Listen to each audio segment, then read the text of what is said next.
Hey there, welcome back to the channel and to a new kind of monthly favorites video, wherein I'll be discussing some cool and interesting things that I found in the last month. This month, we're going to be talking about a physical product, a book, and a podcast, and I'll leave timestamps in the description or comments below, as well as to the side here. Now, let's get started. The first of my monthly favorites is this Rivers coffee cup. Of course, in black for that sleek, minimalist look. I don't know about you, but I've been looking for the perfect travel coffee mug for a very long time now.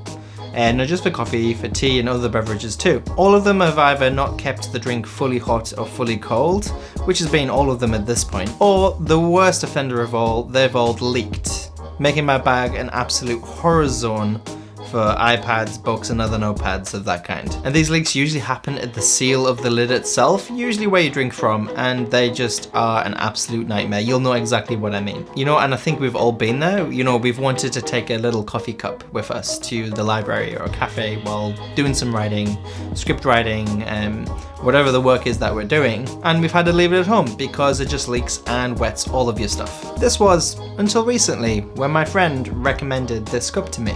All I can say is I've been absolutely surprised by this brand. You know, it has this double walled design, so it keeps pretty much anything you put in it either hot or cold or a mixture of both. That does make sense.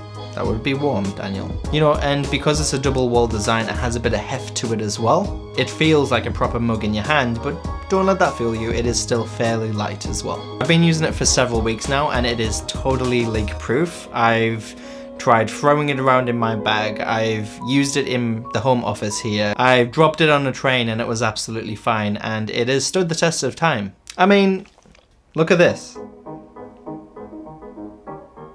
It's got a full nice cup of coffee in there right now and it is going nowhere at all. So this is definitely one of my monthly favorites this month, as I can wholeheartedly recommend this product to anybody out there just looking for a very reliable, worry-free mug that looks pretty nice in the meantime. However, looking at both pros and cons here, as I'm not biased in any way, it isn't the cheapest mug out there. However, if I actually think about it, all of the cheaper mugs I've bought and have failed to use at this point, I could have bought this one and probably an extra one, as well as the little coffee filter attachment as well. So the price is one thing, but it is also because it's ethically made. It's entirely green and it's been made out of totally recycled materials. So a bonus there for being environmentally friendly as well. So if there's one thing I could tell myself in the past would be save money on the cheaper ones and buy this one. Lesson learned. Next up is... a lot of you probably know this now because of the TV show made by Amazon Prime and BBC. Good Omens was one of my favorite books while growing up, along with Terry Pratchett's The Color of Magic. You know, it's a good-natured read that truly enjoys the characters in which it explores throughout the narrative. And it's clever without being obnoxious, and without holding your hand either. If you've never read Pratt or Gaiman, shame on you if you haven't.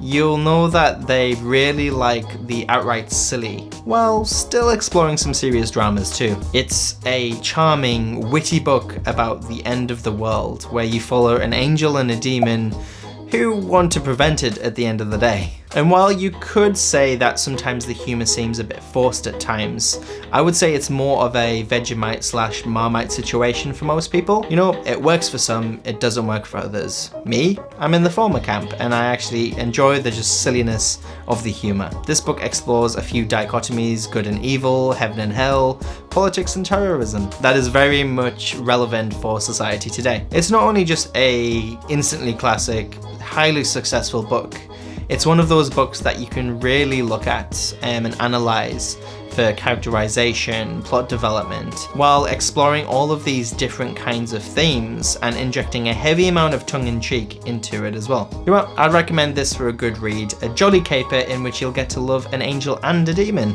Who'd have thought? Lastly this month, I want to talk about a podcast, and this one is Team Deakins.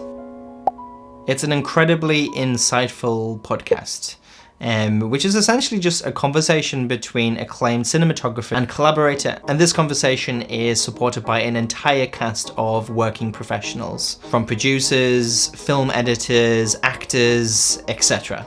Each podcast starts from a question that was asked on the Team Deakins forums, and then it usually evolves into the practices of the professionals at work. So if it's cinematography, we'll be talking about Roger Deakins' work itself and his thought processes on the reasons why he makes certain decisions on set. And I think it's very rare these days where you get a lot of people advocating the why rather than just the how. There's loads of tutorials online, and I'm not saying that those things are necessarily bad or good.